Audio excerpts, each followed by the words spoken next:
سب سے پہلے اپنے زمانے کے ایڈلٹس کو مخاطب کرتا ہے، ان کو تعلیم دیتا ہے، ان کے ذہنوں کا تزکیہ کرتا ہے، ان کے ذہنوں میں اپنا انقلابی فکر بٹھاتا ہے، جاگوزی کرتا ہے، پھر ان میں سے جو موٹیویٹ ہو جاتے ہیں، جو رسپونڈ کرتے ہیں، ان کو جمع کرتا ہے، منظم کرتا ہے، طاقت بناتا ہے۔ بچوں کی تعلیم کا اس میں دخل نہیں ہوتا، وہ تو جب نظام بن جائے گا، اسلامی نظام آ جائے گا تو پھر اس نظام کے تحت بالکل نیا نظام تعلیم ہوگا۔ بچوں کی تعلیم ابتدا سے اس طریقے پر ہوگی کہ اس سے ان کے اندر اسلام اور ایمان کے جو جذبات ہیں وہ پیدا ہو، جہاد فی سبیل اللہ کا ذوق و شوق پیدا ہو۔ لیکن یہ کہ سب سے پہلے جو انقلاب برپا کرتا ہے، تو بچے تو انقلاب نہیں لایا کرتے، انقلاب تو ایڈلٹس لاتے ہیں۔ تو ان ایڈلٹس کو مخاطب کرنا اور ان کی تعلیم، ان کا ذہن بنانا، ان کے اندر اس انقلابی فکر کو ان کے ذہنوں میں، دلوں میں اتار دینا، جاگوزی کر دینا، یہ ہے وہ مقصد کہ جو نظام جمعہ کے ذریعے سے امت میں اس کو دوام دے دیا گیا۔ جمعے کا ممبر جو ہے اسے ممبر رسول کہتے ہیں۔ ممبر رسول پر جو کھڑا ہوتا ہے وہ نائب رسول ہے۔ وہ نائب رسول وہی کام کرے جو حضور کرتے تھے، یتلو علیہم آیاتہ ویزکیہم ویعلمہم الکتاب والحکمہ۔ یہ کام امت کے اندر جاری و ساری ہو جائے، اس کا تسلسل ہو، اس کا دوام ہو، اس کے لیے جمعہ کی فرضیت دی گئی۔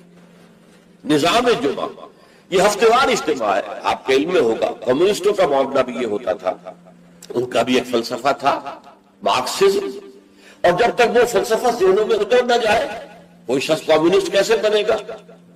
اور پھر وہ فلسفہ تازہ رہنا چاہیے، ان کے ذہنوں میں اجاگر رہنا چاہیے، مدھم نہ پڑ جائے، کہیں ان کے ساتھ اس کی ذہنی کمٹمنٹ کمزور نہ ہو جائے۔ تو وہ اپنے ویکلی میٹنگز کرتے تھے، اس میں کیا کرتے تھے؟ اسی فلسفے کی تجدید، اسی کی اور گہرائیوں میں اترنا، تاکہ ذہنوں کے اندر وہ فلسفہ راسخ رہے۔ جب فلسفہ راسخ رہے گا تو انقلابی فرور، انقلابی ذیل، انقلابی جذبہ بھی برقرار رہے گا، اور انسان جو ہے تن من دل لگا لے گا۔ تو یہ ربط ہے سورہ جمعہ کے ساتھ احکام جمعہ کا، اور یہ تو واضح ہے کہ در حقیقت اس سورہ مبارکہ کا نام ہی اس حکم جمعہ کے حوالے سے لیا گیا ہے۔ اچھا، اب اس میں حکم جمعہ کی اہمیت کیا ہے اس کو آپ سمجھیے۔ میں چند احادیث آپ کو سنا رہا ہوں۔ ترمذی شریف کی روایت ہے، من ترک الجمعہ ثلاث مرات تہاونا طبع اللہ علی قلبہ، جس شخص نے 3 جمعے چھوڑ دیے کسر کی وجہ سے، یعنی کوئی اور عذر نہیں ہے، بیماری نہیں تھی، مسافر نہیں تھا، کوئی نہیں گزرا، تہاونا، بس وہ اس کی اہمیت کو نہ سمجھتے ہوئے، اس کو کہتے ہیں ہون، جو آسانی سی بات ہو، بس کوئی اہمیت نہ ہو جس کی، تو تہاونا طبع اللہ علی قلبہ، اللہ تعالیٰ اس کے دل پر مہر کر دے۔ اور یہ مہر کر دینا وہ بدترین سزا ہے جو بدترین کافروں کو دنیا میں دی جاتی ہے۔ ختم اللہ علی قلوبہم وطبع اللہ علی قلوبہم، یہ بدترین کافروں کی سزا۔ جو مسلمان جمعے کی اہمیت کو نظر انداز کرتے ہوئے بغیر کسی عذر کے اگر وہ جمعہ چھوڑ دے گا 3 جمعے، تو اس کے دل پر مہر ہو جائے گا۔ من ترک ثلاث جمع تہاونا بہا طبع اللہ علی قلبہ، پہلی روایت ترمذی کی تھی، یہ ابو داؤد اور نسائی کی ہے۔ وقال مالک، امام مالک نے موطا میں جو بات کہی ہے وہ یہ ہے کہ لا ادری عن النبی صلی اللہ علیہ وسلم ابلا الا انہ صفوان بن سلیم رضی اللہ عنہ قال من ترک الجمعۃ ثلاثا من غیر عذر ولا علت طبع اللہ علی قلبہ۔ امام مالک نے جو ان کی کتاب مشہور ہے الموطا، حدیث کا پہلا وہ حدیث اور فقہ دونوں کا، اس میں کہتے ہیں امام مالک کہ میں یہ تو نہیں کہہ سکتا کہ یہ صفوان ابن سلیم نے رضی اللہ عنہ حضور سے سن کر کہا یا خود کہا، لیکن ان کا قول یہ ہے کہ جس نے بھی 3 جمعے ترک کر دیے بغیر کسی عذر کے، بغیر کسی بیماری کے، طبع اللہ علی قلبہ، اللہ تعالیٰ اس کے دل کے اوپر مہر کر دے۔ سب سے سخت حدیث یہ صحیح مسلم کی ہے، عبداللہ ابن عمرو بن العاص اور ابو ہریرہ دونوں سے مروی رضی اللہ تعالی عنہما، انہما سمعا النبی صلی اللہ علیہ وسلم، یہاں بالکل یہ مرفوع حدیث ہے کہ ان دونوں نے سنا حضور سے یہ فرماتے ہوئے لَيَنْتَهِيَنَّ أَقْوَامٌ مِّنْ غَدَرِ الْجُمُعَاتِ أَوْ لَيَخْتِمَنَّ اللَّهُ عَلَىٰ قُلُوبِهِمْ ثُمَّ لَيَكُونُنَّ مِنَ الْغَافِلِينَ. لوگ باز آ جائیں اپنی جمعے کی نماز کو ترک کرنے سے، ورنہ لازماً اللہ تعالیٰ ان کے دل پر ختم کر دے گا، مہر لگا دے گا. یہ وہی لفظ ہے جو سورہ بقرہ کی ابتدا میں آیا ہے، ان الذین کفروا سواء علیہم انذرتہم ام لم تنذرہم لا یؤمنون ختم اللہ علی قلوبہم وعلی سمعہم وعلی ابصارہم غشاوہ. پھر وہ غافلوں میں سے ہو جائے گا. اسی صحیح مسلم میں حضرت عبداللہ ابن مسعود سے ایک اور روایت ہے، ان النبی قال لقوم یتخلفون عن الجمعۃ لقد حلمت ان آمر رجلا یصلی بالناس ثم احرق علی رجال یتخلفون عن الجمعۃ بیوتہم. حضور نے فرمایا میرا یہ دل چاہتا ہے کہ میں کسی اور شخص کو امامت کے لیے کھڑا کر دوں اور ان لوگوں کے گھروں میں جا کر ان کے سمیت آگ لگا دوں کہ جو جمعے کے اندر حاضر نہیں. اب آپ ایک طرف حضور کی شخصیت کو دیکھیں، آپ کے اندر نرمی تھی، رقت تھی، شفقت تھی، محبت تھی، رأفت تھی، لیکن دوسری طرف سختی کا یہ عالم ہے کہ جمعے کی اہمیت تاکہ معلوم ہو جائے کہ جمعے کی اہمیت کیا ہے. یا ایھا الذین آمنوا اذا نودی للصلاۃ من یوم الجمعۃ فاسعوا الی ذکر اللہ وذروا البیع. اے ایمان کے دعوے دارو، جب پکارا جائے نماز کے لیے جمعے کے دن، مراد ہے نماز جمعہ. ویسے تو ظاہر بات ہے کہ اذان تو فجر کی بھی ہوگی، عصر کی بھی، مغرب کی بھی، عشاء کی بھی. یہاں مراد کیا ہے؟ نماز جمعہ کے لیے جب اذان دی جائے فاسعوا الی ذکر اللہ. لفظی ترجمہ تو ہوگا تو پھر دوڑ پڑو اللہ کے ذکر کی طرف. صحیح کے معنی دوڑنا، لیکن یہ کہ چونکہ حضور نے صلی اللہ علیہ وسلم دوڑنے سے منع کیا، لہذا لفظ کو یعنی ہمتاً متوجہ ہو جائے. اب کوئی کاروبار دنیاوی تمہیں ذرا اس گاہک کو نپٹا لوں، پھر نہیں، فوراً کاروبار بند. فرمایا فاسعوا الی ذکر اللہ وذروا البیع، کاروبار چھوڑ. ذالکم خیر لکم ان کنتم تعلمون، یہی تمہارے لیے بہتر ہے اگر تم سمجھو. اب دیکھیے، غور کیجئے اس میں کہ ہو سکتا ہے کوئی شخص، کوئی دکاندار بیچارہ صبح سے بیٹھا تھا، کوئی گاہک نہیں آیا. جس وقت گاہک دکان میں داخل ہوا اسی وقت اب اذان جمعہ کی آواز آ گئی. اب بڑے سخت امتحان میں ہے، لیکن فرمایا گیا ذالکم خیر لکم. بظاہر گھاٹے کا سودا، صبح سے بیکار بیٹھے تھے، کوئی گاہک نہیں تھا، آیا ہے تو نماز کی اذان آ گئی، چھوڑ کے جانا. زمین پر کاروبار چھوڑ دینا یہ لازم ہے، یہ حکم ہے، یہ واجب ہے، فرض ہے چھوڑ دینا. اس میں کسی قسم کی کوتاہی جو ہے وہ پسندیدہ نہیں. تو جمعہ کی اہمیت کے لیے ایک طرف تو قرآن مجید کے یہ الفاظ، یا ایھا الذین آمنوا اذا نودی للصلاۃ من یوم الجمعۃ فاسعوا الی ذکر اللہ وذروا البیع ذالکم خیر لکم ان کنتم تعلمون. اور اس کے ساتھ جمع کیجئے وہ احادیث جو میں آپ کو سنا چکا. اگر 3 جمعے کسی مسلمان نے بغیر عذر کی، ہاں عذر ہو سکتا ہے، آپ بیمار ہیں تو آپ پر فرض نہیں ہے، آپ مسافر ہیں تو مسافر پر فرض نہیں ہے، آپ غلام ہیں کسی کے تو آقا کی اجازت کے بغیر نہیں جا سکتے، لہذا غلام پر بھی جمعہ فرض نہیں ہے، بچے پر بھی جمعہ فرض نہیں ہے، خواتین پر جمعہ فرض نہیں ہے، وہ اپنی ظہر کی نماز اپنے گھروں میں ادا کر، جمعہ کی فرضیت نہیں ہے. لیکن جس پر جمعہ فرض ہے اور پھر وہ صرف تہاون، کسل مندی یا اس کی اہمیت کو نہ سمجھتے ہوئے وہ اگر جمعے مسلسل 3 ترک کر دے گا تو طبع اللہ علی قلوبہم بآیاتہ اور ختم اللہ علی لیختمن اللہ علی قلبہ، اللہ تعالیٰ اس کے دل کے اوپر مہر کر دے گا. اچھا، اس میں اب جو نوٹ کرنے کی بات ہے وہ یہ ہے، جمعے کو جمعہ بنانے والی شاید خطبہ جمعہ ہے. نماز تو ظہر کی نماز کا قائم مقام جمعہ ہے. ظہر کے 4 فرض ہیں اور جمعے کے 2 ہیں.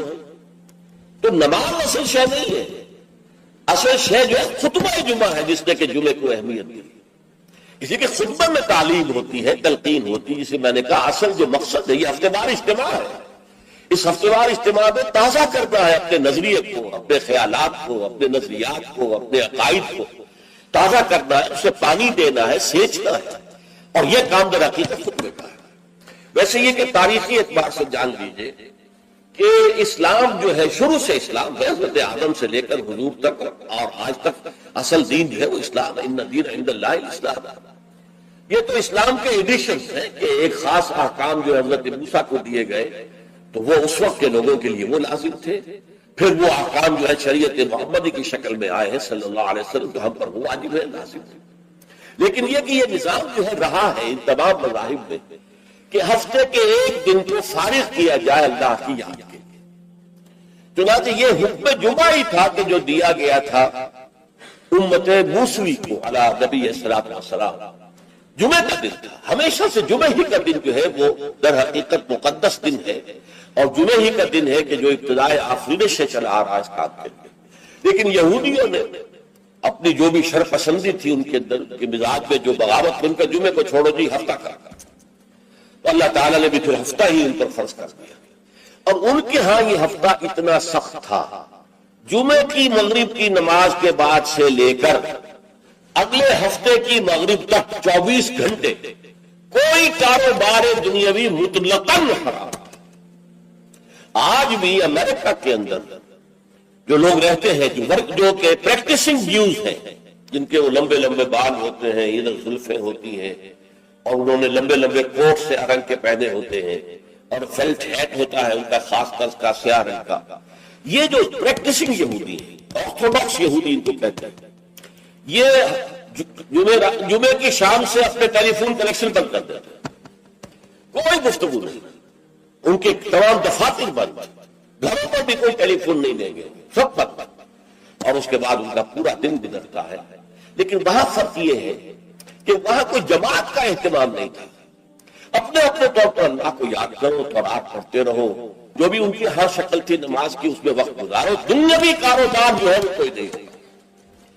اس کے بعد عیسائیوں کا معاملہ آیا، انہوں نے ایک اور آگے قدم بڑھایا، اور ہفتے کو ترک کر کے اپنے آپ کو یہود سے ممیز کرنے کے لیے اتوار قرار دے دیا۔ اتوار کی صبح کو ان کا ایک خاص عبادت کا دن ہے، اور اس میں واقعہ یہ ہے کہ جو بھی وہ پریکٹسنگ یا کوئی تھوڑا بہت مذہبی مزاج رکھنے والے عیسائی ہیں، وہ اتوار کے روز نہا دھو کر کپڑے بدل کر اچھے انداز میں اپنی فیملیز کے ساتھ، بچوں کو ساتھ لے کر وہ چرچ جاتے ہیں۔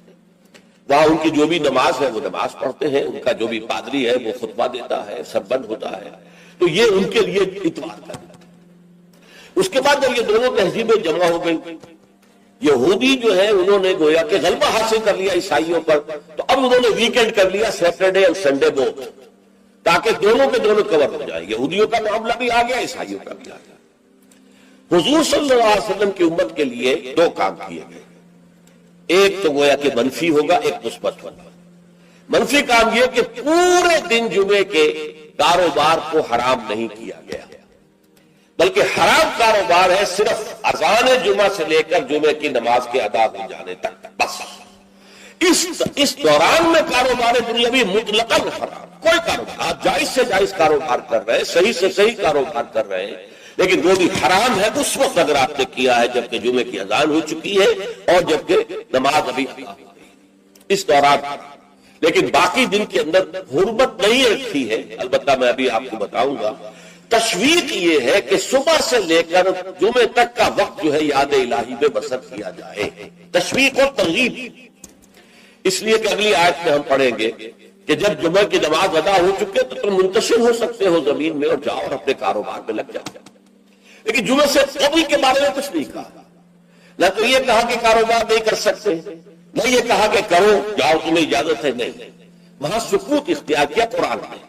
فَإِذَا قُضِيَتِ الصَّلَاةُ فَانتَشِرُوا فِي الْأَرْضِ وَابْتَغُوا مِن فَضْلِ اللَّهِ، جب نماز ادا ہو چکے تو تم زمین میں منتشر ہو سکتے ہو۔ یہاں پر بھی اگرچہ وجوب کا لفظ آیا کہ فَانتَشِرُوا، منتشر ہو جاؤ، لیکن یہاں جو ہے مانا ہے تمام علماء نے کہ یہ وجوب جو ہے یہ کسی شے کی فرضیت کے لیے نہیں ہے کہ لازماً جمعے کے بعد منتشر ہو جانا ضروری ہے، بلکہ استحباب ہے، جا سکتے ہو، اجازت ہے، مباح ہے۔ کاروبار کی حرمت کا معاملہ ختم ہو گیا جیسے ہی جمعے کی نماز ادا ہو چکی، اب آپ جائیں اپنے دفتر پہ جائیں، اپنے کاروبار پہ جائیں، اپنے دکان پر جائیں، کوئی اعتراض نہیں۔ لیکن یہ ہے کہ جہاں تک پہلے کا وقت ہے اس کے بارے میں کوئی بات نہیں آئی، یہ احادیث میں آئی ہے اور اسے تبکیر کہتے ہیں۔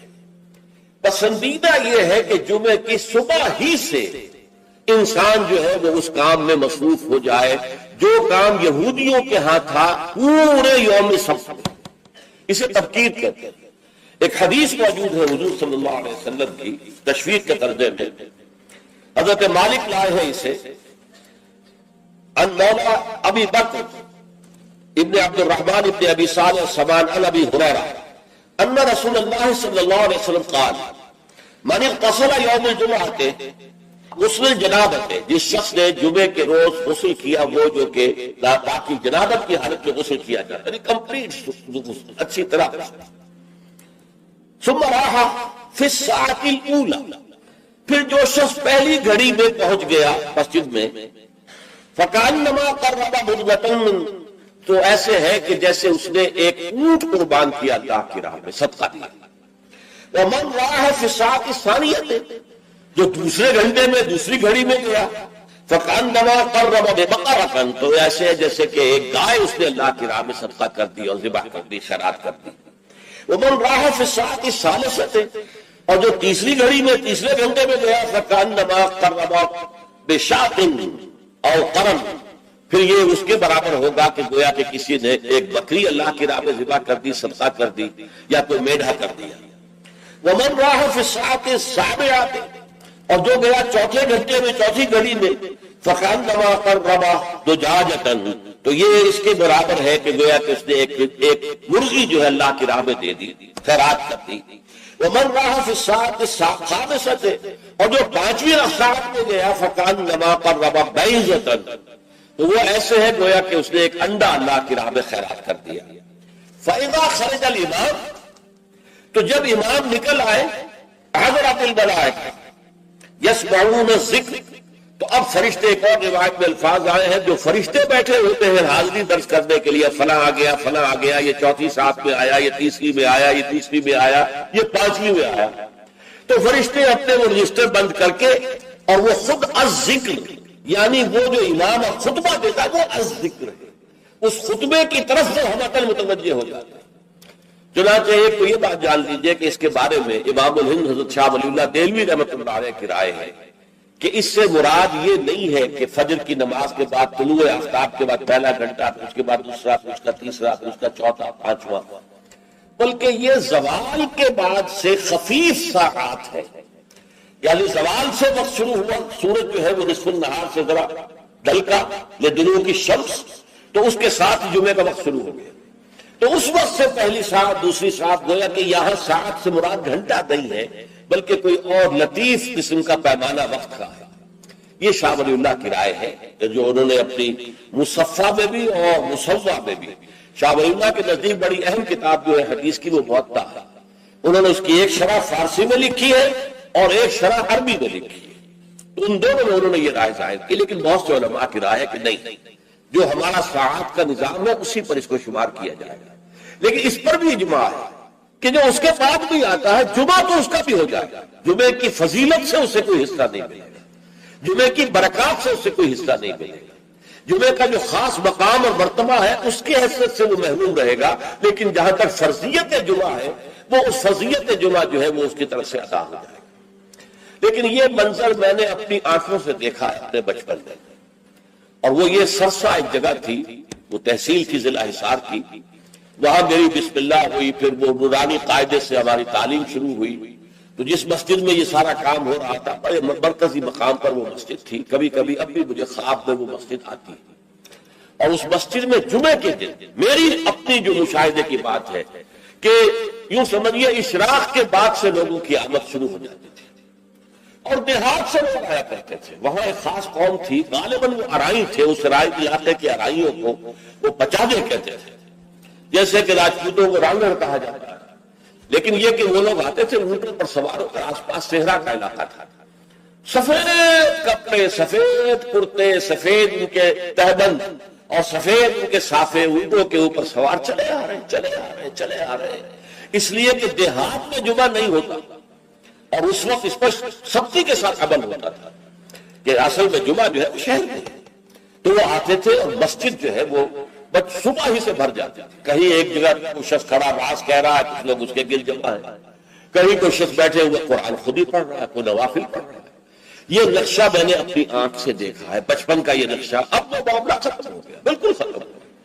اب تو بھاگ دوڑ کر کے جو ہے وہ لوگ جمعے میں پہنچتے بھی اس وقت ہے جبکہ وہ عربی کا خطبہ شروع ہونے والا ہے.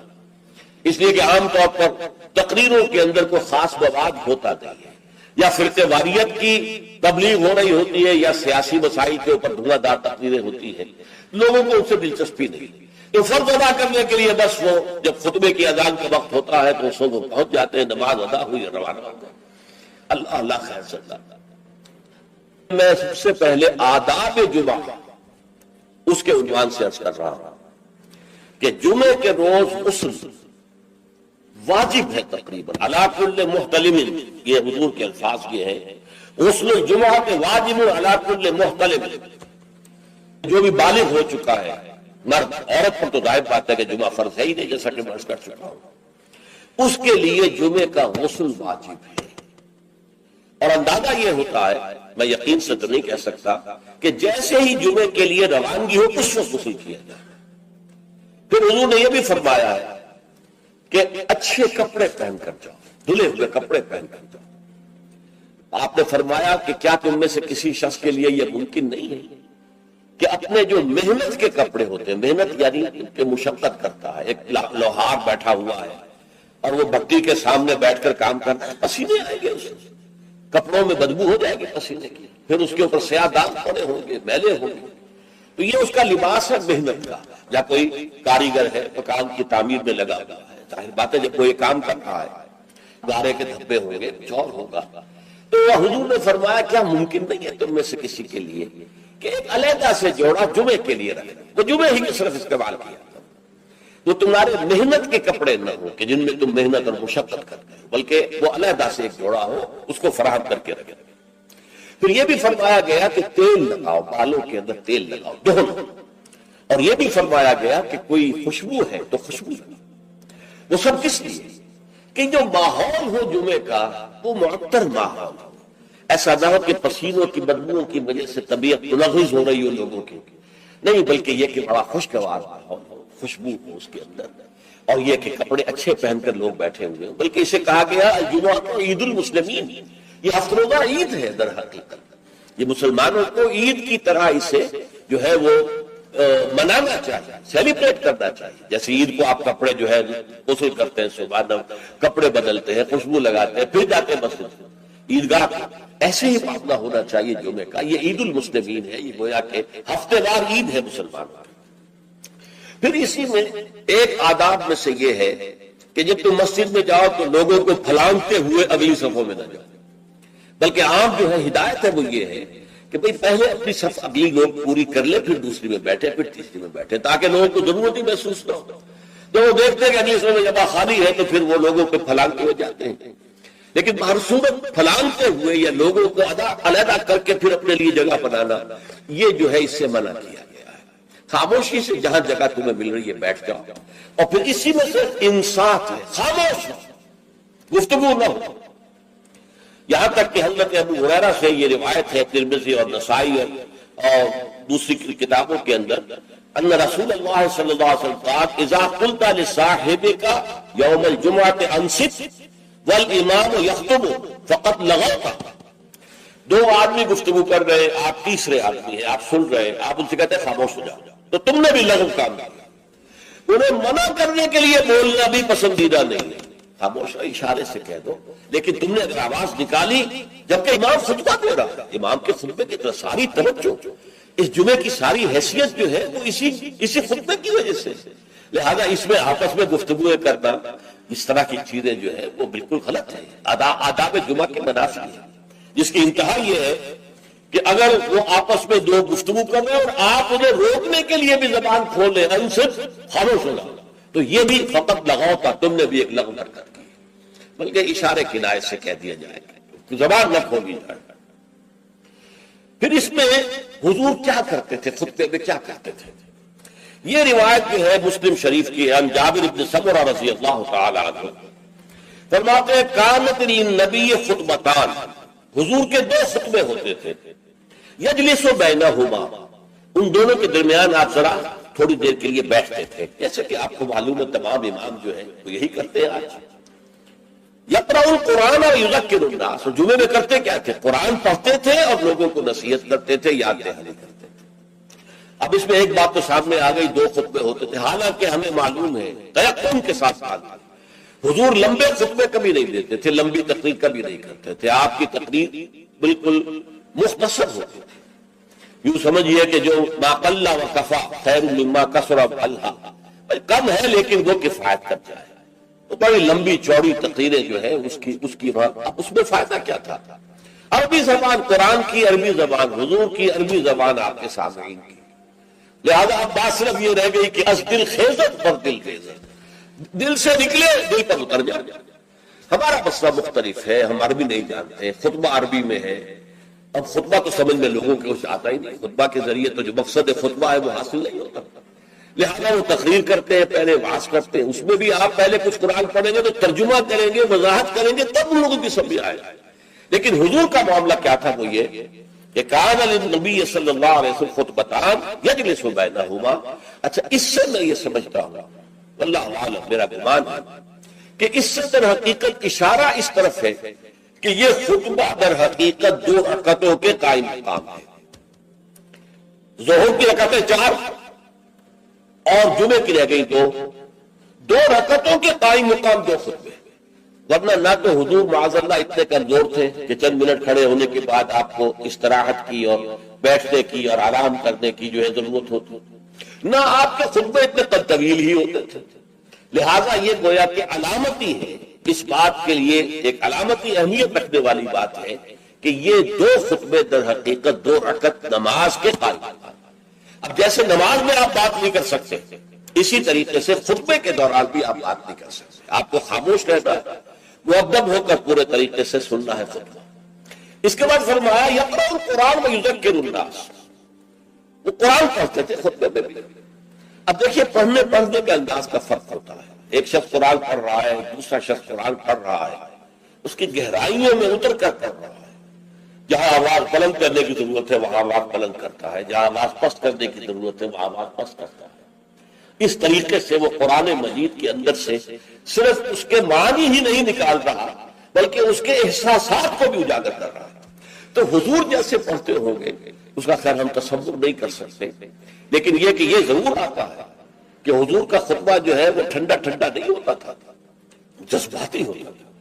چنانچہ یہ حدیث موجود ہے عبداللہ سے، جابر بن عبداللہ رضی اللہ تعالی عنہما سے، قال كان رسول الله صلى الله عليه وسلم اذا خطب احمرت عيناه وعلى صوته واشتد غضبه حتى كأنه منذر جيش يقول صبحكم ومساكم.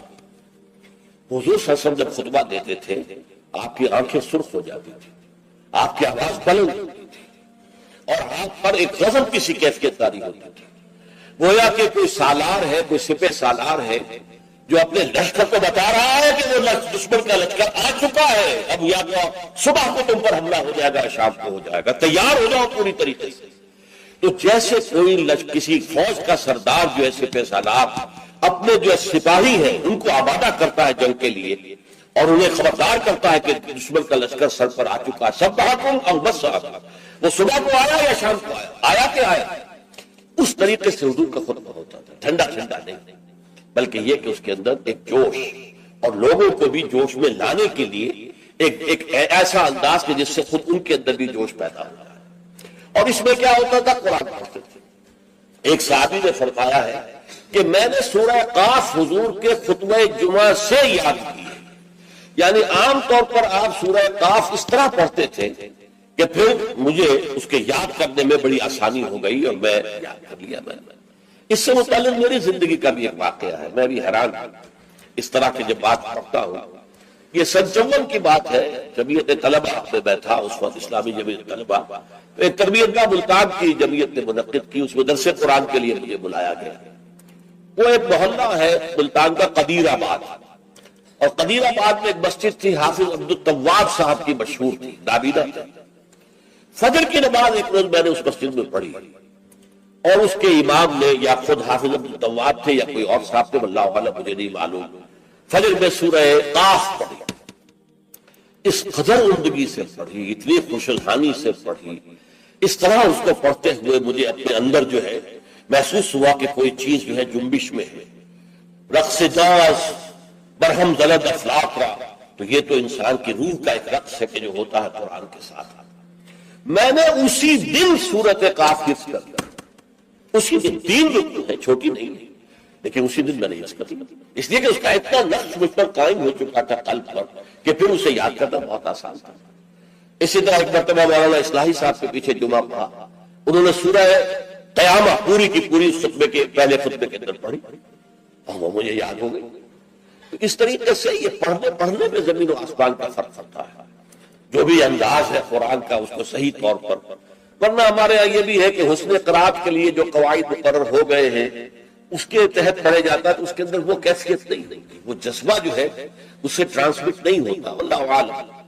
بہرحال حضور کا خطبہ جو ہوتا تھا اس میں آپ جب قرآن پڑھتے ہوں گے اس انداز سے تو اس سے جو قلوب کے اوپر گہرا اثر پڑتا تھا تو وہی ہے اصل میں جو مقصود ہے. یذکر الناس، یاد دہانی کرا.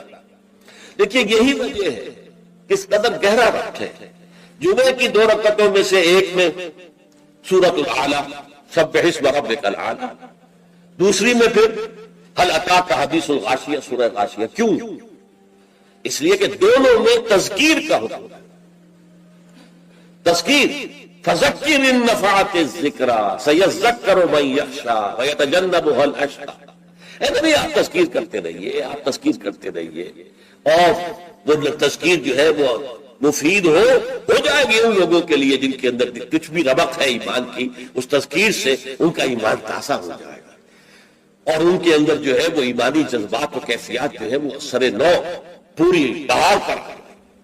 اسی طریقے سے فذکر سورہ غاشیہ میں فرمایا فذکر انما انت مذکر لست علیہم بمسیطر. اے نبی آپ یاد دہانی کرائیے، اور آپ جو ہے ان کے اوپر کوئی ٹھیکیدار تو نہیں ہے، ان کے اوپر آپ کوئی ذمہ دار نہیں بنا دیے گئے، کوئی داروغہ نہیں بنا دیے گئے کہ لازماً آپ انہیں ہدایت پر لے آئے، لیکن یاد دہانی کرائیے. شاید ان کے دل کے اندر سوئی ہوئی روح جو ہے وہ بیدار ہو جائے اور وہ روح جو ہے وہ رقص میں آ جائے قرآن مجید کو سن کر. تو یہ تذکیر کا حکم دونوں میں ہے. اور وہی 2 صورتیں ہیں جو حضور پڑھتے تھے. کبھی تو پڑھتے تھے فجر میں، فجر میں عام طور پر سورہ سجدہ پہلی رکعت میں اور سورۃ الدہر دوسری رکعت میں، لیکن نماز جمعہ میں عام طور پر سورۃ الاعلی اور سورۃ الغاشیہ. تو کیا آپ کرتے تھے؟ یذکر الناس، لوگوں کو یاد دہانی کرتے تھے.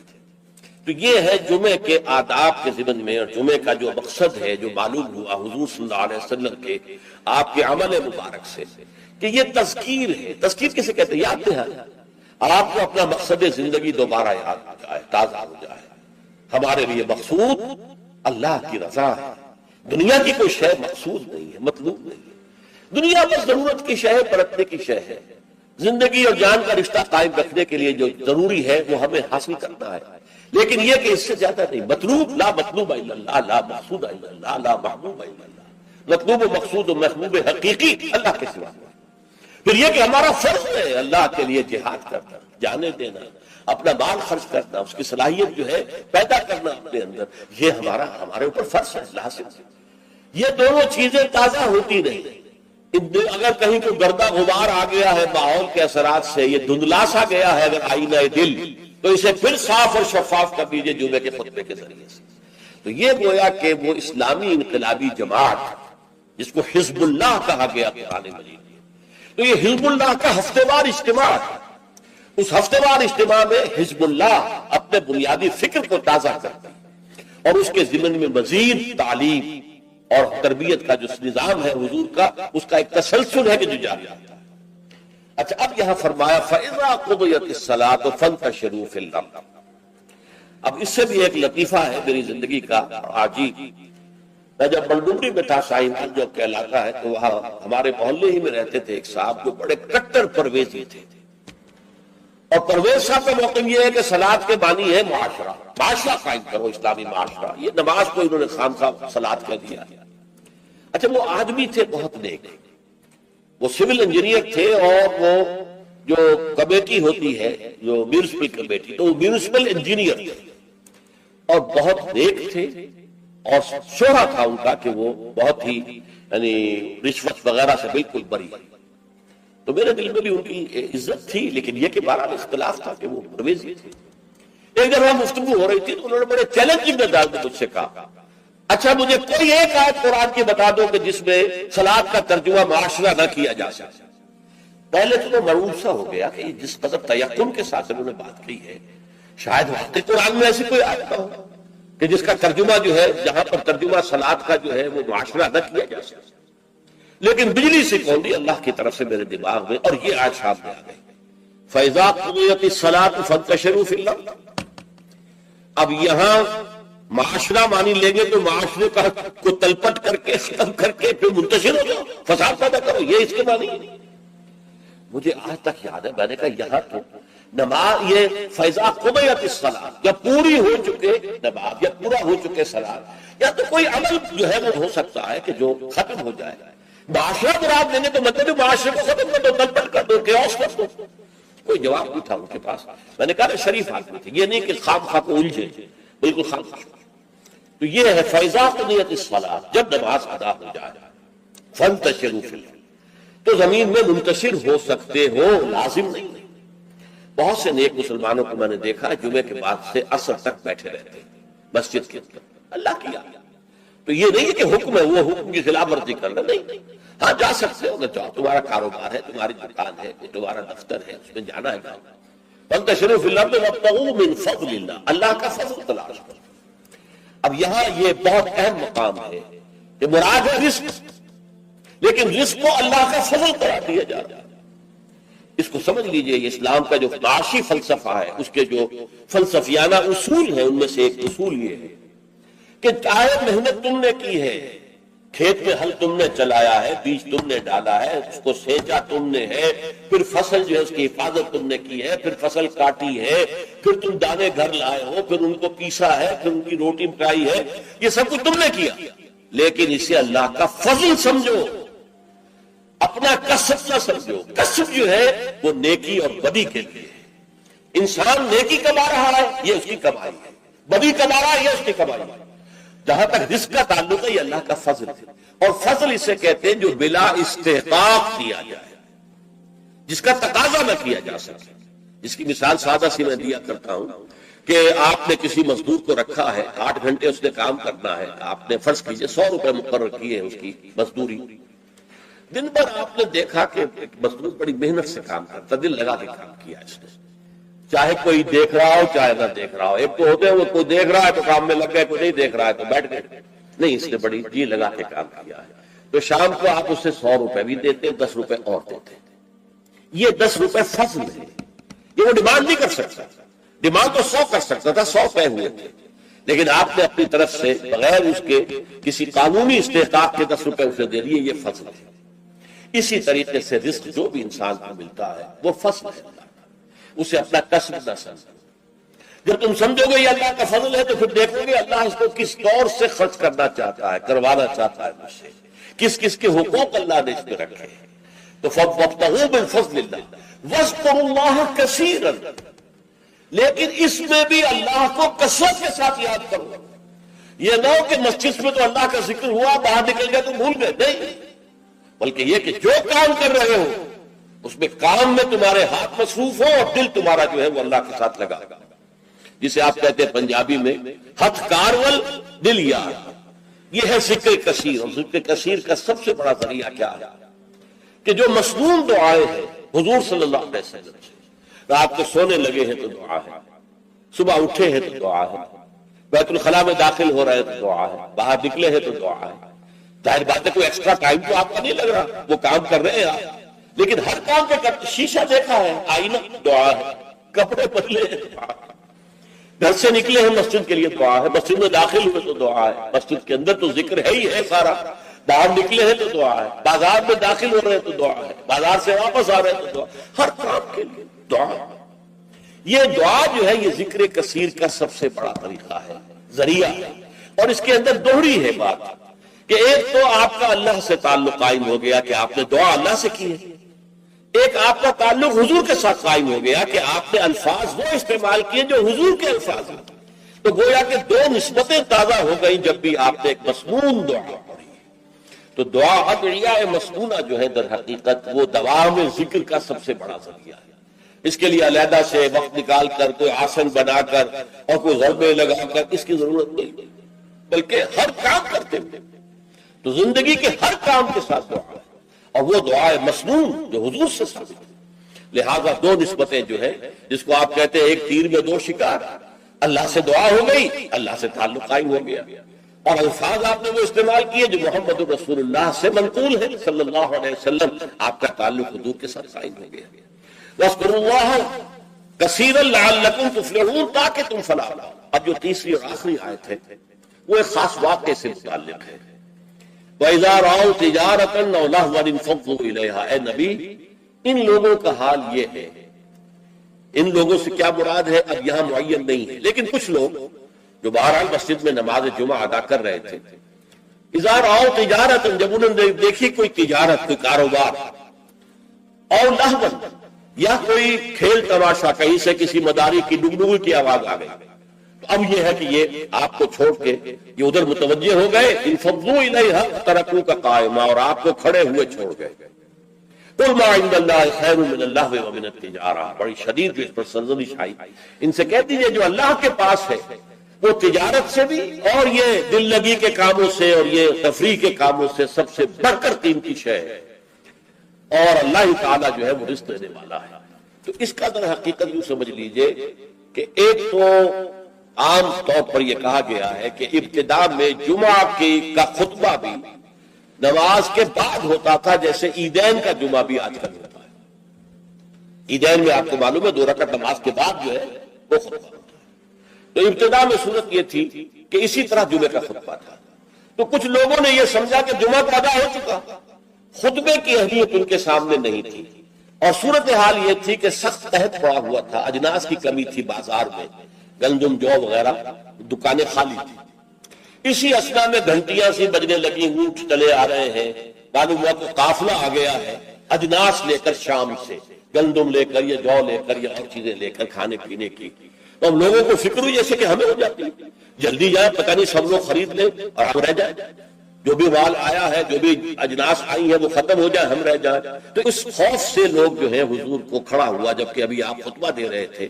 اور اگر واقعتاً وہ بات صحیح ہے کہ نماز ادا ہو چکی تھی تو خطبہ جو ہے وہ بات کی انہوں نے اضافی شے سمجھی، اس کی کوئی اہمیت نہ سمجھی، وہ چلے گئے. تو میں اسی روایت کو زیادہ صحیح سمجھتا ہوں کہ جمعہ جو ہے وہ ابتدا کے اندر جمعے کا خطبہ بھی نماز کے بعد آتا تھا. تو لوگ چلے گئے. انفضوا الیہا وترکوک قائما. میرے نزدیک یہ کہ اگر نماز ادا نہ ہوئی ہوتی تو مجھے گمان نہیں ہے کہ کوئی ایک شخص بھی وہاں سے نکلتا. اچھا، نکلنے والوں میں ظاہر بات ہے کہ سب سے پہلی فہرست پر تو منافقین ہوں گے جن کے دلوں میں ایمان ہے، یا ضعیف الایمان لوگ ہوں گے، یا کچھ غافل قسم کے ہوں گے جنہیں خطبے کی اہمیت کا علم نہیں تھا. تو اسی اعتبار سے بڑی مناسبت ہے کہ یہ آخری آیت جڑی ہوئی ہے اگلی سورت سے، سورہ منافقون، اور اس میں بھی اذا جاءک المنافقون قالوا نشهد انک لرسول اللہ واللہ یعلم انک لرسول واللہ یشهد ان المنافقین لکاذبون. تو گویا کہ یہ اس طریقے سے جڑ گئی ہیں دونوں صورتیں، سورہ جمعہ اور سورہ منافقون.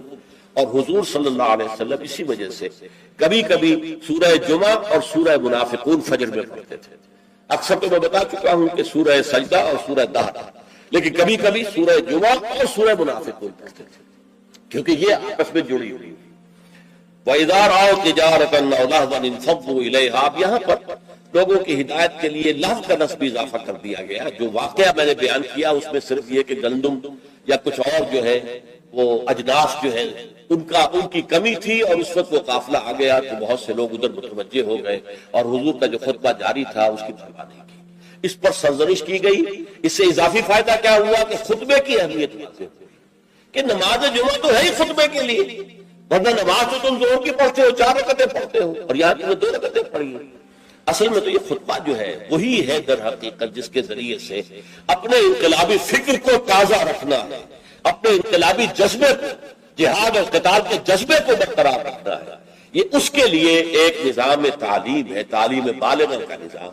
اب اگرچہ اس وقت صورت یہ ہے کہ نماز جمعہ کی اور خطبہ جمعہ کی وہ حیثیت الا ماشاء اللہ کہیں کہیں اگر ایسا ہو تو ہو کہ یہ مقصد پورا ہو رہا ہو، ورنہ حقیقت میں نہیں.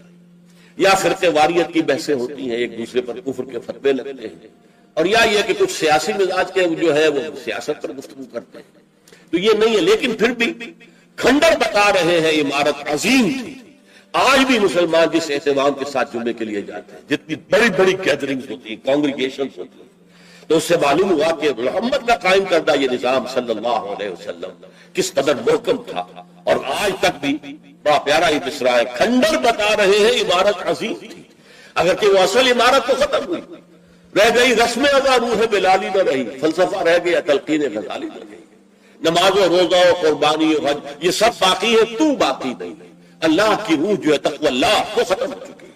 لیکن یہ ہے کہ پھر بھی یہ کھنڈر جو ہے یہ بھی بتا رہے ہیں کہ عمارت جب تھی قائم تو کتنی عظیم ہوگی، جبکہ اس کے ڈھانچے کے اندر اس کی روح بھی تھی، تذکیر، یاد دہانی، اسلام کے انقلابی جذبات کو تازہ کرنا، اپنے انقلابی فکر توحید